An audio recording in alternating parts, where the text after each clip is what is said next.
Tidak semuanya orang meninggalkan puasa kena fidyah.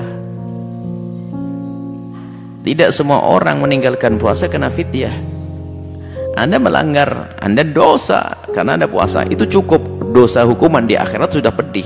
Dalam hal itu Anda tidak perlu bayar fidyah, tinggal tobat saja. Karena fidyah itu akan berlaku misalnya bagi orang yang sakit, tidak bisa berpuasa, nggak ada harapan sembuh, bayar fidyah. Orang tua, tapi Anda normal kok, Anda orang sehat, tidak berpuasa dosa, tapi tidak perlu dalam hal ini orang membatalkan puasa tidak membayar fidyah, tapi dosa di hadapan Allah tanpa uzur. Marhab marhab ya hilal, ahlan ahlan kaifal hal. Marhab marhab ya hilal, ahlan ahlan kaifal hal. Qad ghibta wa ilayka astaghna, wa intaha buduka sara wisal. Ingat, tidak semua orang. Ingat, ada 9 orang yang boleh berbuka. Ada 9 orang yang tidak wajib berpuasa. Dalam fikih praktis, tentunya tidak perlu dihadirkan sini, lihat saja nanti dicari. Dan dari 9 orang yang boleh berbuka puasa, ada di antara mereka yang harus mengqadha saja, ada yang harus membayar fidyah saja, ada yang qadha plus fidyah. Baik, pertanyaannya adalah, anggap saja memang orang itu wajib membayar fidyah. Orang yang harus membayar fidyah, ingat, anak kecil tidak wajib puasa. Kalau sudah dewasa nanti, maka tidak perlu diqadha dan juga tidak bayar fidyah. Jelas ya? Wanita yang haid, dia tidak berpuasa, nanti kalau sudah suci hanya wajib mengqadha saja, nggak pakai fidyah. Lalu mana ini? Anggap saja ini sudah tahu yang bertanya mana yang harus membayar fidyah, karena harus rinci. Dari 9 yang membayar fidyah, misalnya ada orang tua, dia tidak wajib berpuasa, maka di saat tidak berpuasa dia pun tidak wajib qadha, karena qadha nggak bisa, sudah tua, nggak akan muda lagi. Akan tapi wajibnya dia membayar fidyah. Maka kalau modelnya seperti orang tua ini, kapan dia membatalkan? Saat itu dia boleh membayar fidyah, tidak harus nunggu setelah Ramadan. Karena apa? Nggak ada harapan untuk mengqadha. Jelas? Tidak ada harapan mengqadha. Ya nanti aja lah, barangkali nanti waktu setelah Syawal muda lagi mbahnya. Oh, nggak ada itu, nggak ada. Ya sudah, tua ya tua, sepuh ya sepuh, maka fidyahnya dibayar saat itu. Ya, fidyahnya dibayar saat itu. Kemudian kepada siapa diberikan? Kepada fakir miskin. Yang kedua, tidak boleh diberikan kepada kota amal. Kota amal itu tidak tentu untuk fakir miskin, bisa untuk masjid nanti. Harus diberikan kepada fakir miskin.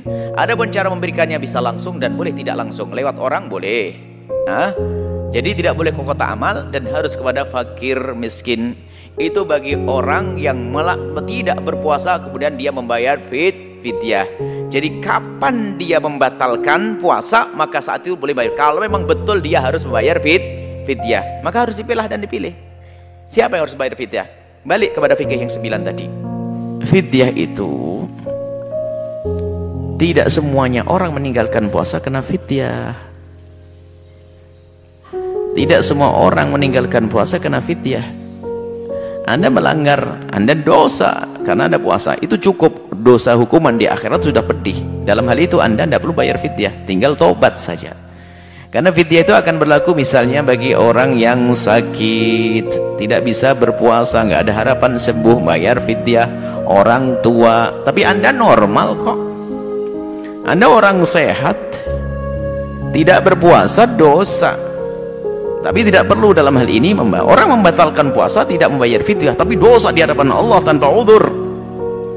Baru nanti membayar fidyah itu adalah jika Anda tidak mengqadha puasa di tahun berikutnya sampai masuk Ramadan berikutnya, sementara Anda punya kesempatan, maka fidyah Anda karena Anda menunda qadha Anda. Misalnya 2018 Anda tidak berpuasa, kemudian setelah itu apa? 2019 Anda pun tidak mengqadha, maka sampai masuk puasa berikutnya lagi, Maka antara 2008 dan 2018 sudah 2018 sampai 2019 atau 2008-2009 atau pokoknya 2 tahun lah, pokoknya 2 tahun itu, maka di tahun berikutnya anggap saja 2008 Anda tidak berpuasa sama 2009. Di 2008 ini beliau memulai dengan hitungan Masehi, hendaknya kita mulai membiasakan dengan hitungan Hijriah, cuman beliau menyebutnya Masehi. 2008 kalau bulan Masehi nggak ada Ramadannya nanti. Anda di 2008 tidak berpuasa, bandel, dosa, tinggal istighfar. Maka kapan dikodok 2008 ini? Ya setelah Syawal nanti Anda kodok. Ternyata setelah masuk bulan Syawal sampai masuk Ramadan berikutnya Anda belum bisa mengkodok, nggak bisa mengkodok, padahal kesempatan Anda ada kesempatan. Maka inilah di saat Anda masuk Ramadan berikutnya Anda harus membayar fidyah. Setiap hari puasa utangnya tetap utang puasa 1 bulan. Setiap hari puasa Anda bayar 6 on sampai 6,7 on, kurang lebihnya semacam itu. Nah, yang 2009 nanti waktu mengkodoknya tahun berikutnya, Syawal berikutnya itu. Jika Anda juga belum membayar, maka setiap tahun Anda masuk Ramadan berikutnya kalau membayar, maka itulah membayar fidyahnya. Kemudian fidyah itu diberikan kepada fakir miskin. Nggak harus Anda ngomong ini fidyah, berikan saja, sudah selesai. Nggak usah ngomong, Pak, mohon maaf saya nggak puasa 1 bulan, nggak usah ngomong itu, sudah selesaikan, sampaikan, selesai insyaallah. Dan semoga Anda tidak mengulangi lagi kesalahan itu. Ingat Allah Maha Pengampun, asalkan Anda menyesali dan berjanji tidak mengulang lagi, kemudian mohon ampun kepada Allah. Allah Maha Pengampun dan Allah akan mengampuni. Dan setelah itu berbanyaklah melakukan sholat-sholat sunnah, puasa-puasa sunnah, tanda penyesalan Anda dengan apa yang telah Anda lakukan pada waktu-waktu yang dulu. Semoga Allah mengampuni kita semua. Wallahu a'lam bissawab. Adapun tadi ada yang kami sampaikan tentang sholat tadi. Kelihatannya yang pertama, seorang anak yang ingin menemani yang bapaknya bicara tentang sholat jamaah. Kami fokus hanya tentang bagaimana nemeni ayahnya tentang sholat berjamaah. Ada kemudahan sebetulnya tadi, yaitu menjamak sholat. Kalau orang tuanya memang berat melakukan sholat, sholatnya dijamak. Tapi kalau sudah jamak, Anda tidak bisa menemani berjamaah, menjamak. Tapi kalau orang tua yang sakit berat melakukan sholat setiap waktu, maka bisa dilakukan dengan jamak antara zuhur dengan asar, maghrib dengan isya, dijamak. Dia punya utang puasa yang tidak tahu berapa jumlahnya. Jadi dia punya utang dengan pasti, yang nggak pasti berapa jumlahnya. Maka karena dia punya utang pasti, maka dia pasti wajib bayar utang. Pasti, harus pasti di sini. Lah, maka bayar utang pasti, maka puasa, niat puasa wajibnya sah. Maka dia mau puasa hari Senin, hari Kamis, niat qadha sah. Bukan niat Senin Kamis, tapi dipaskan hari Senin, atau hari yang lainnya niat mengqadha sah. Kenapa? Dia yakin ada puasa yang ditinggalkannya. Maka qadhanya jadi sah. Yang aneh adalah dia nggak punya puasa yang ditinggalkan, dia mengqadha apaan? Puasa sunnah, nggak usah pakai puasa qadha yang nggak jelas. Nah, cuman dengan cara ini sebelum dikira-kira, ini akan menjadikan orang itu terus kena was-was. Dia nggak ngerti sudah cukup atau belum. Maka paling enak dia duduk sebentar, memperkirakan. Dia bisa ngira-ngira tahun berapa sih dia balik. Umur 14 dia balik. Sekarang umur berapa? Umur 30. Berarti 6 tahun. 6 tahun sama 10. Berarti 16 tahun. Kira-kira setiap Ramadan tuh berapa hari sih puasanya? Ya paling banter tuh saya tuh 15 hari puasa. Berarti 15 hari nggak puasa, oke lah. Kali 15 kali 16. Berapa hitungannya? 10 kali 10, 5 kali 6, 30. 130 hari. Berarti Anda punya utang puasa 130 hari. Catat itu perkiraan. Setelah itu baru Anda jangan mikirin. Setelah Anda kira-kira 130 hari puasa, utang puasa. Setelah itu ya Anda cicil boleh, dicicil, nah, bisa nyampe-nyampenya. Kalau panjang umur seperti itu. Maka termasuk sholat dikira-kira dulu supaya apa? Tidak kena was-was. Sebab kalau belum ditentukan seperti ini, nanti akibatnya biarpun sudah full, sudah penuh, dia masih bimbang, akhirnya was-was. Sementara kaidahnya kan begini, selagi masih punya utang hendaknya ya jangan puasa sunnah dulu, kan begitu. Selagi masih punya utang hendaknya jangan puasa sunnah dulu, lebih bagus membayar utang, kan begitu. Apalagi kalau utangnya utang karena bandel, wajib mendahulukan utang dulu, seperti itu. Jadi jadi yang disampaikan Ustadz itu adalah benar, karena apa? Senin Kemisnya bukan puasa sunnah tapi puasa fardu, hanya perlu ditambah, ditentukan dulu, biar apa? Biar nggak ada keraguan nanti. Anggap saja utang Anda berapa, selesai, Anda tinggal ikut dengan hitungan. Setelah itu jangan mikir ke belakang, ya, tapi Anda mikir tentang bilangan itu saja. Tinggal Anda cicil dalam berapa tahun. Sepertinya dalam 15 tahun ke depan juga sudah beres. Umur Anda 30, 45 sudah kebayar utangnya, lunas. Nah, setiap tahun hanya perlu bayar puasa 15 hari. 15 hari itu kan berapa? Senin Kemis 3 bulan, 3 bulan sudah selesai. Seperti itu. Jadi dipastikan dulu, dikira-kira, kemudian Anda berpuasa atas dasar kira-kira tersebut agar puasa Anda sah, dan kemudian tentram hati Anda, tidak ragu-ragu, tidak was-was nanti. Wallahu a'lam bishawab. Membayar fidyah orang sakit yang tidak ada harapan sembuh lalu meninggalkan puasa, bayar fidyah. Orang tua memang nggak bisa muda lagi, nggak bisa puasa, bayar fidyah. Diantaranya fidyah yang dibayarkan adalah 1 hari adalah 1 mud, segenggam makanan pokok yang kita makan. Fidyah adalah sama dengan urusan zakat fitrah yang kita makan. Kalau makanannya beras, nasi, beras, segenggam kurang lebihnya 6 on sampai 6,7 atau, sebab ini khilaf di antara para ulama ukuran 1 mud. 1 mud itu berapa sih?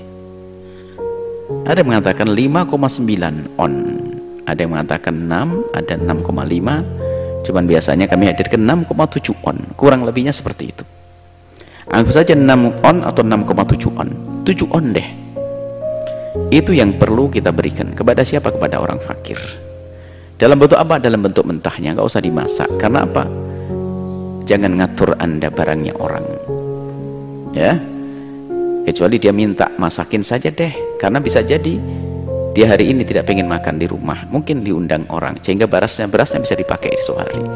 Berikan berasnya. Adapun masalah menggantikan dengan uang, memang itu adalah diambil daripada usul madhab lain seperti madhab Hanafi dan yang lainnya. Para ulama memperkenankan kalau memang tidak mau memberikan berasnya, bisa diganti dengan uang, tapi tidak perlu dimasak. Berganti dengan uang, mungkin ini lebih maslahat bagi si fakir, karena mungkin hari ini bukan beras yang diperlukan, mungkin dia perlu sayur, maka dari uang itu bisa dibelikan lebihkan sayur, begitu. Ini. Dan bagi orang yang sakit misalnya, karena tidak sakit yang menurut dokter nggak ada harapan sembuh, atau kakek-kakek yang sudah sepuh lalu dia tidak berpuasa, maka boleh dia kapan dia sudah tidak berbuka, tidak berpuasa, langsung dibayarkan hari itu. Dibayarkan kepada fakir dan miskin. Yang menerima harus fakir dan miskin. It'am miskinan, memberi makan seorang miskin. Hukum umumnya makanan itu adalah 1 mud. Jadi 1 mud untuk 1 orang miskin. Niat itu dalam hati, bukan yang diucapkan dari lidah Anda. Waktu Anda menyebut dengan puasa Ramadan, pasti di hati Anda mengucapkan itu puasa yang wajib. Anda ngodok. Buktinya Anda pengen ngodok, Anda sudah meyakini kalau itu wajib. Jadi niat itu dalam hati mengucapkan sunnah. Biarpun diucapkan tidak sempurna, tapi dalam keyakinan Anda sempurna, sudah sah. Anda niatnya, saya niat puasa Senin Kemis, tapi dalam hati Anda niat puasa Ramadan, ngodok Ramadan, sah di hati Anda, bukan di lisan Anda. Itu yang penting di sana Anda. Anda sudah meyakini puasa Ramadan wajib, Anda punya utang harus kodok, itu sudah wajib. Makanya niat di dalam hati sudah cukup. Bahkan kalau Anda niat di dalam sholat pun juga, waktu sholat Anda pengen niat, ingat takut lupa nanti, sah. Misalnya, nah, niatnya di dalam hati. Saya kasih contoh yang ekstrim. Niat itu di dalam hati. Saya pengen puasa Ramadan esok hari. Di mana saya ingin puasa Ramadan. Ramadan wajib bagi Anda, sudah Anda yakini. Jadi dibahas oleh para ulama muktabarat dalam niat itu adalah untuk meyakinkan di hati, bukan untuk diucapkan. Mengucapkan beda, nggak ada masalah. Yang penting hati Anda meyakini Ramadan wajib bagi Anda. Oke, Anda akan mengqadha puasa Ramadan. Sudah selesai. Dan niat yang panjang itu tidak harus Anda ikuti seperti itu. Ini gara-gara niat yang panjang itu ibu-ibu nggak bisa puasa. Kenapa? Nggak ada yang bimbing niat, gara-gara nggak taraweh nggak puasa. Kenapa? Alasannya saya nggak taraweh. Kenapa ibu nggak? Urusannya apa? Karena nggak taraweh saya nggak bisa baca niat. Kenapa? Niatnya panjang, saya nggak hafal. Nah ini kacau. Niat di hati aku puasa Ramadan, selesai, selesai itu. jangan dibikin susah. Cuman di dalam niat harus kita meyakini bahwasanya Ramadan adalah wajib. Sudah selesai, puasa Anda sah. Kalau ada ustadz-ustadz yang meributkan begitu, Anda ustadz ini surat ustadz apa? Ini hati, bukan diucapkan. Oh, tidak tanya Anda Ramadan wajib kok mesti. Anda bantah, oh sunnah, Anda pasti marah, bilang wajib kok, kan? Pasti Anda bantah, sunnah, wajib, pasti gitu kan? Sudah, berarti Anda waktu mau puasa wajib, Anda punya utang puasa wajib. Jangan dibikin orang was-was, hei para ustadz. Saya sedih dengan sebagian ustadz yang merepotkan akhirnya. Sholat aja niatnya harus lengkap seperti yang dibaca. Nawaitu semua sampai dibahas Ramadananinu. Masalah i'rabnya diputar-putar gitu aja. Sudahlah, yang penting mafhum artinya benar, enggak usah salah. Sahri Ramadana bukan nih. Ini orang ruwet itu. Kalau dalam irama belajar di pesantren ngasih harokat santri yang benar. Nawaitu sama hadin an adfati syahri ramadhani hadis sanati atau ramadhana hadis sanata, itu kan masalah i'rab. Kalau seorang Jawa nggak pernah i'rab-i'rabnya, yang penting paham maknanya. Orang tadi dari mana? Orang Jambi, ya kan? Jambi tadi yang bertanya. Jadi jangan bikin sulit ya Ustadz. Ini Ustadz bikin was-was, ini saya pusing. Ini orang sekarang banyak depresi kena niat bulat, yakin tidak sholat Allah tidak sholat tidak sholat puasa Anda sah, selesai. Hati niat, dalam niat Anda meyakini puasa Ramadan Anda lintaskan dan membaca niatnya di dalam hati, membaca niat dengan hati di malam Ramadan, malam hari namanya harus tabyid. Aku niat. Jadi kalimat hodan dalam niyawutu soma hodin itu maksudnya apa? Isyarat bahasanya kamu ini malam, karena kamu ngomongnya hodan. Kalau sekarang baru niat hodan berarti puasanya besok kan gitu. Kalau kita bicara hodan berarti malam sudah. Itu ada isyarat niat, maksudnya yakini. Syaratnya tabyid malam hari dan sebagainya. Ini sebenarnya kepada para asatid untuk mempermudah masalah niat, biar ibu-ibu di kampung nggak kebingungan gara-gara nggak tarawih lalu nggak sholat. Jadi aku niat puasa Ramadan selesai, ya Allah saya puasa besok Ramadan, ya Allah selesai, gitu aja. Ramadan sudah diyakini dengan fardu lisan. Seperti sholat niat, Anda niat mau usolli fardhu dhuhri arba rakaat, usolli fardhu dhuhri, Anda ngomongnya duhur padahal mulai tadi ngomong sholat asar, yang dianggap hati Anda kok bukan lisan Anda. Sholat asarnya sah, tapi ngomongnya duhur, enggak maksud saya tadi saya asar, sudah yang penting hatinya bukan lisannya. Selesai ya, saya permudah begitu. Saya pusing ya. Kenapa kalau saya ketegas ini? Banyak orang kena was-was gara-gara salah berguru itu. Salah was-was sudah. Insya Allah ya mudah. Sah, qadha Anda sah. Puasa ada tingkatannya. Puasa wajib. Puasa wajib ada puasa bulan Ramadan. Yang kedua puasa qadha atau bayar utang bulan Ramadan. Kemudian setelah itu adalah puasa nazar. Jika benar nazar Anda, kita tidak tahu nazarnya apa. Maka jika saat seseorang mempunyai hutang-hutang puasa, kewajiban-kewajiban puasa tersebut, maka dianjurkan dia untuk menyelesaikan utangnya terlebih dahulu sebelum melakukan puasa sunnah.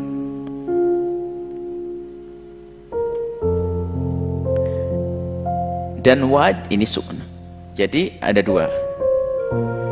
Jika waktu, kalau nadar ini nadar beda, saya sambung juga. Jika waktu meninggalkan puasa Ramadan karena bandel, maka wajib segera diqadha. Tapi jika meninggalkan Ramadan karena udzur, seperti karena haid atau karena nadar kan suka-suka milih waktunya, maka sunnahnya utang itu segera dibayar. Kemudian saya masih ada masa banyak ini bulan Syawal ini, masih bulan Dzulqa'dah ini, masih panjang sampai bulan untuk bayar utang, kesempatan masih banyak. Apakah boleh di bulan haji ini saya puasa sunnah?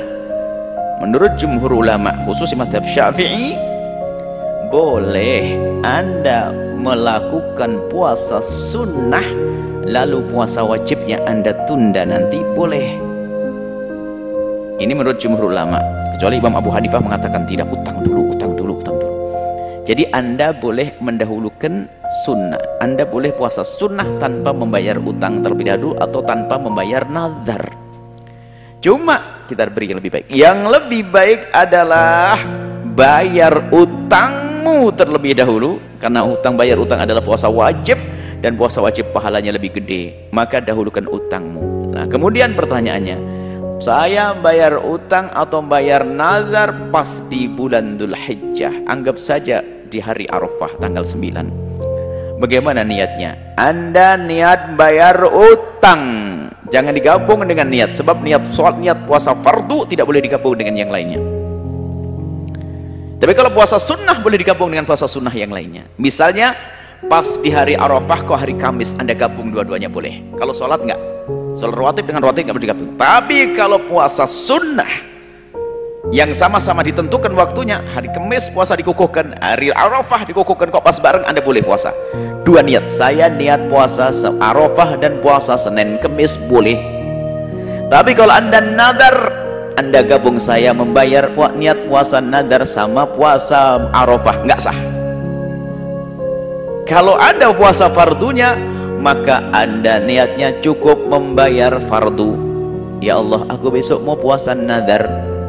Karena Anda puasa nadar, maka Anda mendapatkan pahala nadar yang jauh lebih gede daripada puasa Arafah. Kemudian Allah Maha Kasih, karena Anda bayar nadar ya pas di hari Arafah, Allah akan berikan kepada Anda pahala nazar plus pahala Arafah. Allah Maha Kasih. Maka keluar dari madhab Abu Hanifah juga, maka bayarlah utang Anda atau bayarlah nazar Anda di bulan haji itu lebih dulu. Jangan dibarengi dengan niat sunnah, maka Anda sudah mendapatkan pahala sunnah. Itulah kemudahan syariat. Semoga Allah mudahkan kita dalam beramal baik, dan semoga Allah menerima